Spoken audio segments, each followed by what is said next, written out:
स्वागत है आप सभी का और एक बार से स्नैप्स लेट्स लर्न एकेडमी के हिंदी यूट्यूब चैनल पर। इस लेक्चर में हम बात करेंगे ऑपरेटिंग सिस्टम के सर्विसेज के बारे में। जैसे पिछले लेक्चर में हमने डिस्कस किया था ऑपरेटिंग सिस्टम स्ट्रक्चर के बारे में, और इस एक लेक्चर में हम जानेंगे कि ऑपरेटिंग सिस्टम के सर्विसेज क्या क्या होते हैं। ऑपरेटिंग सिस्टम की सर्विस के बारे में अगर से हम बात करते हैं तो सबसे पहले जो सर्विस ये प्रोवाइड करता है वो है इसका एनवायरनमेंट, जिस एनवायरनमेंट पे हम सारे प्रोग्राम्स को एग्जीक्यूट कर सकते हैं। सो इसीलिए कहा जाता है कि ऑपरेटिंग सिस्टम का जो पहला सर्विस है वो एनवायरनमेंट प्रोवाइड करना जहाँ पे प्रोग्राम्स को एग्जीक्यूट कर सके। So operating system provides an environment for the execution of the programs. It makes certain services available to programs, यानी कुछ सर्विसेज ये क्या करता है, अवेलेबल करता है प्रोग्राम्स के लिए और उसके यूज़र्स के लिए भी। The specific service provided of course differ from one operating system to another, but we can identify a common classes. So हमारा जो निर्दिष्ट सर्विसेज है वो निर्दिष्ट सर्विसेज एक ऑपरेटिंग सिस्टम से और एक ऑपरेटिंग सिस्टम में अलग अलग होते हैं, बट हम उन सभी को कॉमन क्लासेस से आइडेंटिफाई कर सकते हैं। तो क्या सर्विस प्रोवाइड करता है, जैसे कि हम अगर से इस एक स्ट्रक्चर में देखेंगे तो यहाँ पे हमें बहुत सारे सर्विसेज ये ऑपरेटिंग सिस्टम प्रोवाइड करता है। जैसे कि प्रोग्राम एग्जीक्यूशन करने के लिए एनवायरनमेंट प्रोवाइड करना हो, आईओ ऑपरेशन का सर्विस हो, फाइल सिस्टम का सर्विस हो, कम्युनिकेशन सर्विस हो, रिसोर्स एलोकेशन सर्विस हो, अकाउंटिंग सर्विस हो, या एरर डिटेक्ट करने का सर्विस हो, या प्रोटेक्शन करना हो, या सिक्योरिटी देना हो, ये सर्विस हो। तो इस प्रकार से हम देखेंगे तो ये 8 प्रकार के जो सर्विसेज हैं ये सर्विसेज प्रोवाइड करता है ऑपरेटिंग सिस्टम। ठीक है, हमने ऑलरेडी ऑपरेटिंग सिस्टम के स्ट्रक्चर में देखा है कि किस प्रकार से ये स्ट्रक्चर 4 लेयर पे काम करता है। जैसे सबसे पहला लेयर होता है यूज़र लेयर, उसके बाद यूज़र इंटरेक्ट करता है तो यूज़र अपने एप्लीकेशन प्रोग्राम से इंटरेक्शन करता है जिसे हम यूज़र इंटरफेस लेयर बोलते हैं। ठीक है, यूज़र इंटरफेस लेयर। तो यूज़र क्या करेगा, यूज़र इंटरेक्ट करेगा GUI के ज़रिए, ग्राफिकल यूज़र इंटरफेस के ज़रिए, या टच स्क्रीन के ज़रिए, या फिर कमांड लाइन यानी CLI एनवायरनमेंट के ज़रिए क्या करेगा, यूज़र इंटरेक्ट करेगा। ओके, जब यूज़र इंटरेक्ट करता है तो इसे हम यूज़र इंटरफेसेस बोलते हैं। और यूज़र इंटरफेसेस क्या करता है, सिस्टम कॉल करता है। जब सिस्टम कॉल होता है तो सिस्टम कॉल में ऑपरेटिंग सिस्टम सर्विसेज प्रोवाइड करता है कि किस प्रकार का यूज़र काम करना चाहता है, उस प्रकार के सिस्टम कॉल को जनरेट करता है ऑपरेटिंग सिस्टम, और उस प्रकार के सर्विसेज यानी कि यूज़र इंटरफेस के लिए, यूज़र इंटरेक्शन के लिए जो सर्विस चाहिए, इन 8 में से जो कोई सर्विस अगर से यूज़र पूछता है वो सर्विस उसे प्रोवाइड किया जाता है। और सबसे नीचे देखेंगे तो हार्डवेयर होता है, ये ऑलरेडी हमने देखा हुआ है स्ट्रक्चर ऑफ ऑपरेटिंग सिस्टम में। ठीक है, सो अभी तक आपने अगर से मेरा पहले चैप्टर के पहले शुरुआत के 2 वीडियोस आपने नहीं देखे हैं तो मैं रिकमेंड करूंगा कि आप एक बार से पहले चैप्टर के शुरुआत के 2 लेक्चर आप सुनिए, जहां पे इसके बारे में ब्यौरा दिया गया है, आपको बेहतर समझ में आएगा। जब ऑपरेटिंग सिस्टम के सर्विसेज के बारे में बात करते हैं तो इसको हम आप देखेंगे तो 1 से लेके जो 6 तक है, ठीक है, ये सारे जो है इसे हम बोलते हैं ऑपरेटिंग सिस्टम सर्विसेज। और ये जो ऑपरेटिंग सिस्टम सर्विसेज हैं ये कुछ फंक्शंस प्रोवाइड करते हैं यूज़र्स के लिए, उसीलिए हम बोलते हैं set of operating system service provide function that are helpful to the user, यानी कि यूज़र इंटरेक्शन के लिए, यूज़र के लिए मददगार साबित होते हैं ये सर्विसेज। और ये कुछ फंक्शनैलिटीज़ प्रोवाइड करते हैं जिन फंक्शनैलिटीज़ के ज़रिए यूज़र अपने कामों को निभा सकता है, कर सकता है। उसीलिए हम इसको इन सर्विसेज को यूज़र सर्विसेज बोल सकते हैं, या यूज़र के लिए मददगार साबित होते हैं। ऐसे सर्विसेज ये शुरुआत के 6 सर्विसेज है। बाकी के जो 3 सर्विसेज है जो कि रिसोर्स एलोकेशन हो, अकाउंटिंग हो, प्रोटेक्शन एंड सिक्योरिटी हो, ठीक है, तो ये जो सर्विसेज है, ये सर्विसेज भी ऑपरेटिंग सिस्टम के सर्विसेज ही हैं, इनके अंदर भी फंक्शंस ही हैं, मगर ये जो है यूज़र के लिए नहीं होते हैं, यानी कि user, it is not helpful for the user, right? It is not helping the user, but rather than ensuring the efficient operation of the system itself, यानी इसका मतलब क्या है, सिस्टम को चलाने के लिए, सिस्टम के ऑपरेशंस के लिए, सिस्टम की जानकारी के लिए ये सर्विसेज सिस्टम इस्तेमाल करता है। ठीक है, चलिए वन बाय वन करके हम इसके बारे में डिस्कस करेंगे। The first one is user interface. Almost all operating system have a user interface, मतलब सारे के सारे ऑपरेटिंग सिस्टम में यूज़र इंटरफेस होते हैं। आइदर वो पहला ग्राफिकल यूज़र इंटरफेस हो सकता है, दूसरा CLI कमांड लाइन इंटरफेस हो सकता है, या तीसरा टच स्क्रीन इंटरफेस हो सकता है, जिसके तीनों के तीनों चित्र यहाँ पे हमने दिए हुए हैं। GUI हो सकता है, CLI हो सकता है, या touch screen interface. Tablet mobile में जैसे टच स्क्रीन हम इस्तेमाल करते हैं इंटरेक्शन के लिए, वो यूज़र इंटरफेस हो सकते हैं। तो इन सभी को हम क्या बोलते हैं, UI यानी यूज़र इंटरफेसेस बोलते हैं, चाहे वो GUI हो, CLI हो, या टच स्क्रीन इंटरफेसेस हो। जो दूसरा सर्विस है वो है प्रोग्राम एग्जीक्यूशन। जब प्रोग्राम एग्जीक्यूशन की बात आती है, the system must able to load the program into memory, यानी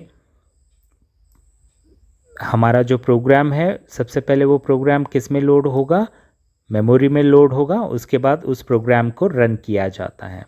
ठीक है, the program must be able to end its execution either normally और अब नॉर्मली, यानी अगर से मेरा प्रोसेस कंप्यूटर के मेमोरी के अंदर है और वो रन भी हो रहा है, रन होने के बाद ऑब्वियसली हम उसको एंड भी करेंगे, ख़त्म भी करेंगे, और वो ख़त्म कैसे होगा, नॉर्मली, यानी सामान्य तौर पर अपना काम ख़त्म करके वो अपने आप एंड होगा, ख़त्म कर लेगा अपना काम।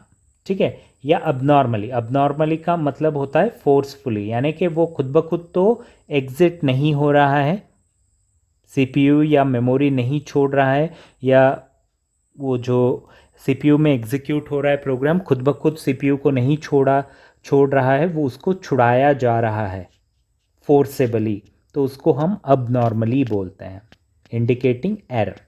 ठीक है, अगर से उसमें एरर भी होते हैं तो वो प्रोग्राम रन नहीं हो सकता। मेमोरी में हाँ लोड ज़रूर कर सकते हैं, रन ज़रूर कर सकते हैं, मगर रन करने के बाद वो प्रोग्राम अपना काम कंप्लीट नहीं करेगा, क्योंकि उसके अंदर एरर्स हो सकते हैं। जब एरर्स होते हैं तो उस एरर को डिटेक्ट करके करेक्ट करके दोबारा से हम रन कर सकते हैं। तो नीचे जो इमेज दिया गया है, इस इमेज में हमने बताया है कि जो सोर्स कोड होता है उसको हम कंपाइल करते हैं। सोर्स कोड मतलब क्या, सोर्स कोड मतलब जब हम कोई प्रोग्राम लिखते हैं तो वो प्रोग्राम मेरा सोर्स कोड बन जाता है, और उस सोर्स कोड को हम लोग क्या करते हैं, कंपाइल करते हैं। लिखने के बाद उसको कंपाइल करते हैं, तो कंपाइल करने के बाद ऑब्जेक्ट कोड जनरेट हो जाता है, और उस ऑब्जेक्ट कोड को दोबारा से हम क्या करते हैं, एग्जीक्यूट करते हैं। राइट, एग्जीक्यूट करते हैं, एग्जीक्यूट यानी कि रन करते हैं। सामान्य भाषा में अगर से कहा जाए तो जो सर्विस कोड है वो प्रोग्राम है। प्रोग्राम को लिखने के बाद हम कंपाइल करते हैं, कंपाइल सक्सेसफुल हो जाता है तो वो ऑब्जेक्ट कोड में तब्दील होता है। ऑब्जेक्ट कोड के बाद हम प्रोग्राम को एग्जीक्यूट करते हैं। राइट, एग्जीक्यूटर क्या करता है, उस प्रोग्राम को एग्जीक्यूट करता है। एग्जीक्यूट करने के बाद रिजल्ट मॉनिटर पे डिस्प्ले हो जाता है। जो तीसरा सर्विस है वो है IO ऑपरेशंस।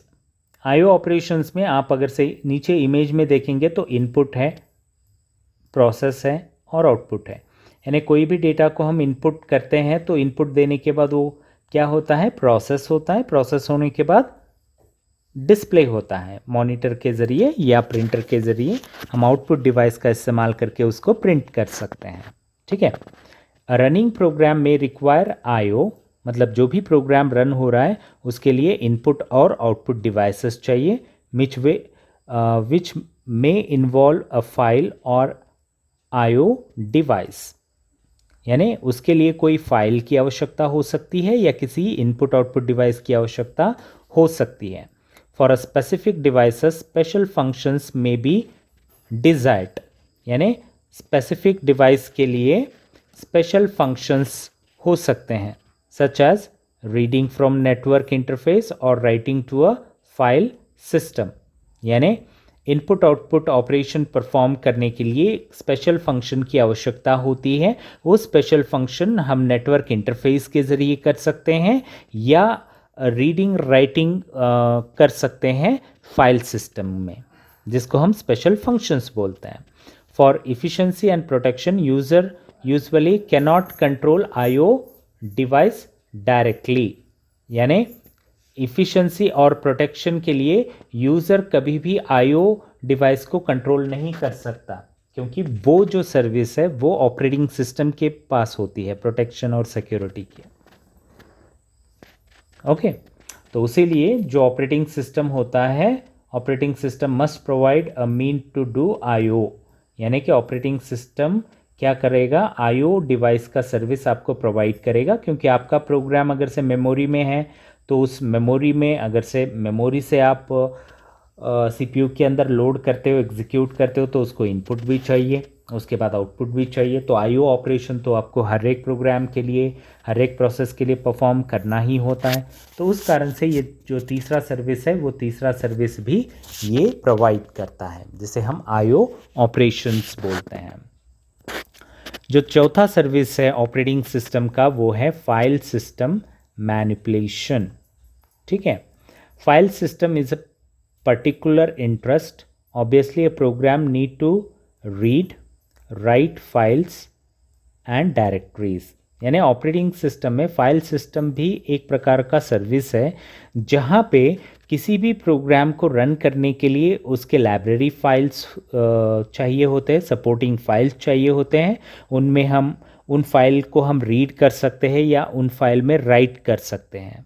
ठीक है, चाहे वो फाइल हो सकता है या कोई डायरेक्टरी हो सकता है जिसमें रीडिंग राइटिंग होता है, तो हमें फाइल सिस्टम मैनिपुलेशन सर्विस की आवश्यकता होती है और वो सर्विस हमें ये ऑपरेटिंग सिस्टम प्रोवाइड करता है। They also need to create, delete them by name, search for a given file, list file information.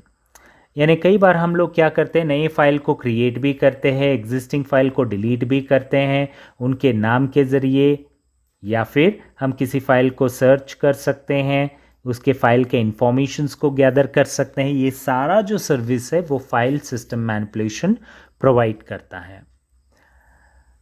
कुछ operating system, some operating system include permission management to allow और deny the access to files और directories based on file ownership. यानी कुछ operating system में क्या है, अगर से किसी भी फाइल को आपको ओपन करना है, क्रिएट करना है, डिलीट करना है या एक्सेस भी करना है, ठीक है, किसी भी फाइल्स और डायरेक्टरीज को, तो आपको फाइल ओनरशिप यानी उस यूज़र का परमिशन चाहिए जिस यूज़र इंटरफेस में या जिस यूज़र के प्रोफाइल में आप उस एक डायरेक्टरी में या फाइल में कोई बदलाव लाना चाहते, कुछ चेंजेस करना चाहते हैं, तो उसके परमिशन के बगैर ये काम आप नहीं कर सकते। पांचवा सर्विस है communication. There are many circumstances in which one process need to exchange the information with another process. तीसरे चैप्टर में आईपीसी नाम का एक टॉपिक आएगा, inter process communication. Inter process communication में हम देखेंगे कि कैसे एक प्रोसेस अपने डेटा को दूसरे प्रोसेस के साथ एक्सचेंज करता है। ठीक है, अभी के लिए कम्युनिकेशन का मतलब समझिए कि क्या होता है। कई बार कई सर्कमस्टांसेस, मतलब कई सारे ऐसे परिस्थिति होते हैं जहाँ पे जो एक प्रोसेस होता है, मान लीजिए कि एक्स नाम का एक प्रोसेस है, ठीक है, और वाई नाम का और एक प्रोसेस है। तो एक्स नाम के प्रोसेस को अगर से एग्जीक्यूट करना है और वाई नाम के प्रोसेस को भी एग्जीक्यूट करना है, तो इन दोनों को एक दूसरे को इन्फॉर्मेशन शेयर करना बहुत ज़रूरी होता है। अगर से एक्स वाई को इन्फॉर्मेशन नहीं भेजेगा तो वाई का एग्जीक्यूशन कंप्लीट नहीं होगा, और y अगर से x को इंफॉर्मेशन एक्सचेंज नहीं करेगा तो x का एग्जीक्यूशन कंप्लीट नहीं होगा। तो कई सारे ऐसे भी परिस्थितियाँ होती हैं, ठीक है, जहाँ पे एक्सचेंज ऑफ इंफॉर्मेशन होते हैं दो प्रोसेस के बीच में।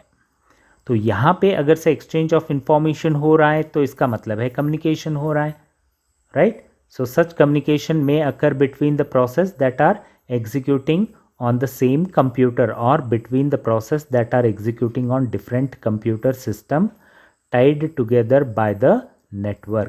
यानी जो एक्स वाई का मैं जो यहाँ पे उदाहरण दे रहा हूँ, ठीक है, यहाँ पे क्या होता है, जो प्रोसेसेस होते हैं एक्स वाई वो एग्जीक्यूट करते हैं और कम्युनिकेट करते हैं। मान लीजिए कि ये दोनों प्रोसेसेस एक ही कंप्यूटर में है, तो आसानी से क्या है, हम लोग मेमोरी शेयरिंग के ज़रिए ये काम कर सकते हैं, या मैसेज पासिंग के ज़रिए भी ये काम हम आसानी से कर सकते हैं। मान लीजिए कि अगर से इसी चित्र का उदाहरण लेता हूँ, एक कंप्यूटर यहाँ पे है, एक कंप्यूटर यहाँ पे है, इसमें x नाम का प्रोसेस है, इसमें y नाम का प्रोसेस है।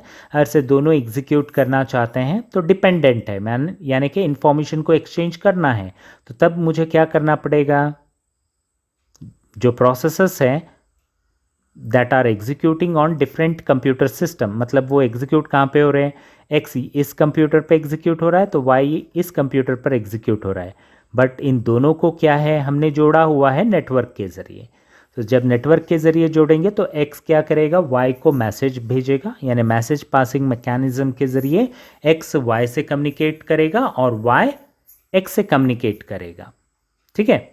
सो जो मैं यहाँ पे एक्सप्लेन करते समय आपको मैंने बताया कि शेयर्ड मेमोरी हो या मैसेज पासिंग हो, इसका इस्तेमाल होता है, यानी एक ही कंप्यूटर में एक्स वाई है तो वहाँ पे शेयर्ड मेमोरी का इस्तेमाल होता है। और अगर से मान लीजिए ये जो चित्र में मैंने जो दो कंप्यूटर लिए हुए हैं और ये नेटवर्क से कनेक्टेड है, ये सारे कंप्यूटर आप देखेंगे तो यहाँ पे लाइन है, लाइन से कनेक्टेड है, इसका मतलब है नेटवर्क से कनेक्टेड है।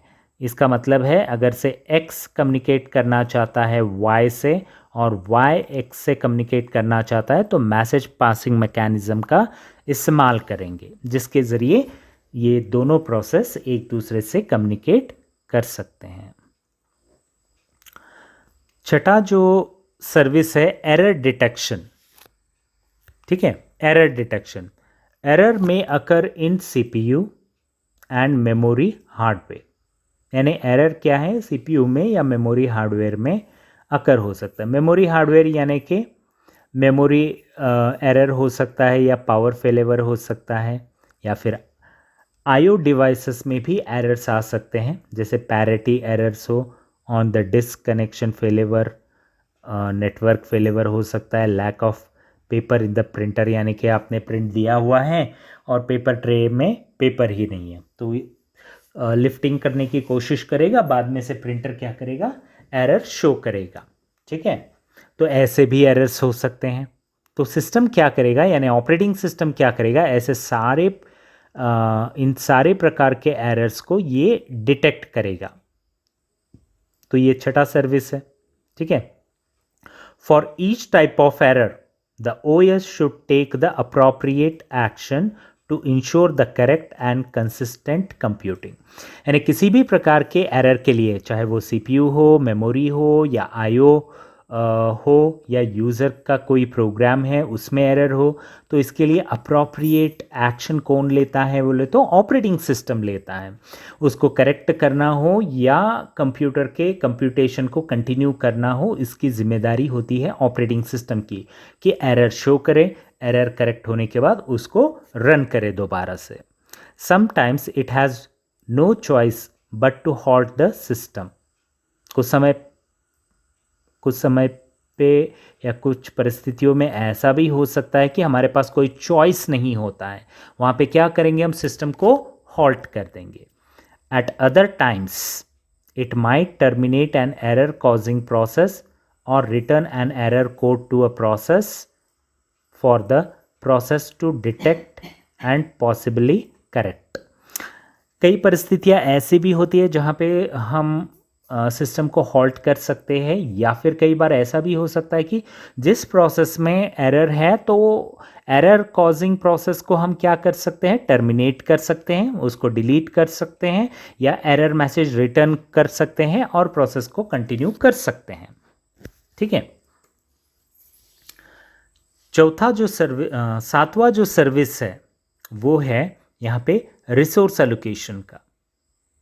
रिसोर्स यानी कि हमारे पास अगर से मान लीजिए आईओ डिवाइस है, प्रिंटर है, फाइल सर्वर है, ठीक है, मेमोरी है, तो ये सारे रिसोर्सेस की कैटेगरी में आएंगे। When there are multiple processes running at the same time, resources must be allocated to each of them. यानी कि मेरे पास अगर से मल्टीपल प्रोसेस रन हो रहे हैं सिस्टम में एक ही समय पर, तो तब मुझे क्या करना पड़ेगा, resource must be allocated to each of them.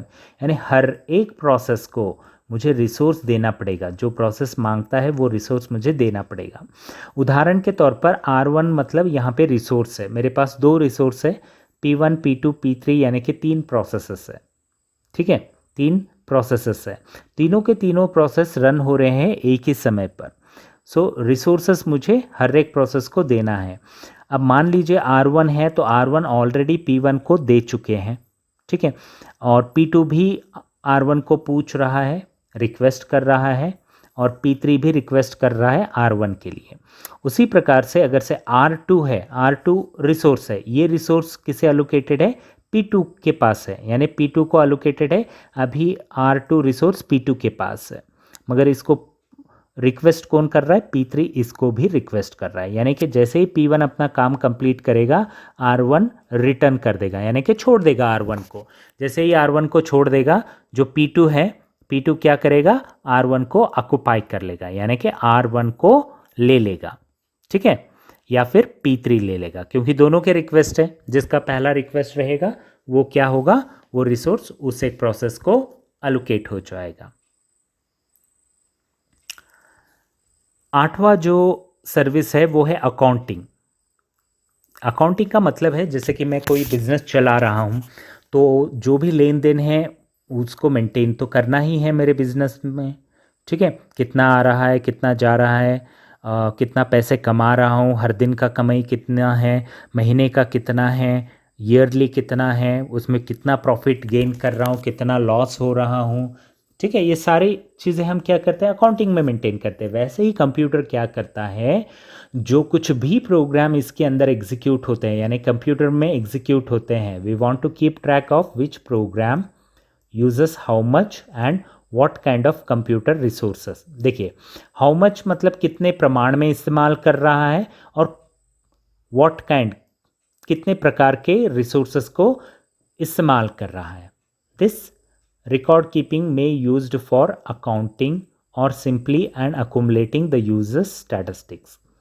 यानी कि कौन सा प्रोसेस कितना रिसोर्स यूटिलाइज कर रहा है, कितना देर एग्जीक्यूट कर रहा है, कितना मेमोरी इस्तेमाल कर रहा है, ये सभी क्या है, अकाउंटिंग का एक हिस्सा है, जिसको हम अकाउंटिंग बोल सकते हैं या यूजर्स स्टैटिस्टिक्स बोल सकते हैं, ठीक है। So users statistics may be valuable tool for system administrator who wish to configure the system to improve the computing services। यानी कि इस एक स्टैटिस्टिक्स के ज़रिए मतलब ये स्टैटिस्टिक्स सबसे वैल्यूएबल टूल के तौर पर काम करता है सिस्टम एडमिनिस्ट्रेटर के लिए, जो सिस्टम को कॉन्फ़िगर करता है, और कंप्यूटर के सिस्टम के सर्विसेज को इम्प्रूव करने के लिए ये सारे स्टैटिस्टिक्स मददगार साबित होते हैं। जैसे कि मैं बिज़नेस चला रहा हूँ, मेरे प्रॉफिट एंड लॉस के अनुसार मैं क्या करूँगा, अगला स्टेप लूँगा, मुझे बिज़नेस एक्सपेंशन करना है, यहीं पे चलाना है, या बिज़नेस एक्सपेंशन करूँगा तो क्या लोकली करना है, ग्लोबली करना है, राइट।